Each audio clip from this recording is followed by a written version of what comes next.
सोलापूर ग्रामीण जिल्ह्यात कायदा व सुव्यवस्था अबाधित राखण्यासाठी आणि समाजकंटक तसेच गुंड प्रवृत्तीच्या घटकांवर नियंत्रण ठेवण्यासाठी महाराष्ट्र पोलीस अधिनियम 1951 चे कलम 37(1) लागू करण्यात आले आहे।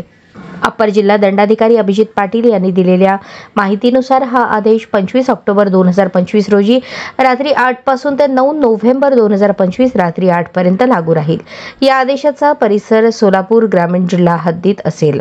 या आदेशानुसार मिरवणुका, सभा किंवा 5 पेक्षा अधिक व्यक्तींचे जमाव, शस्त्रे, सोटे, तलवारी, सुरे, झेंडा लावलेली काठी किंवा इजा करण्यासाठी वापरण्यात येणाऱ्या वस्तू, ज्वालाग्रही व स्फोटक पदार्थ, दगड फेकावयाची उपकरणे, प्रतिमा किंवा प्रेतयात्रांचे प्रदर्शन, सार्वजनिक घोषणा, असभ्य हावभाव, ग्राम्य भाषा, जाती धर्माच्या भावना दुखावणारी सोंगे, चिन्हे किंवा साहित्य यावर बंदी घालण्यात आली आहे। तथापि हा आदेश त्या सरकारी अधिकाऱ्यांना लागू राहणार नाही ज्यांना त्यांच्या अधिकृत कर्तव्यानुसार वरील वस्तूंचा वापर करणे आवश्यक आहे किंवा ज्यांना जिल्हा दंडाधिकारी, पोलीस अधीक्षक ग्रामीण, उपविभागीय दंडाधिकारी, उपविभागीय पोलीस अधिकारी, पोलीस निरीक्षक किंवा दुय्यम पोलीस निरीक्षक यांनी विशेष परवानगी दिली आहे।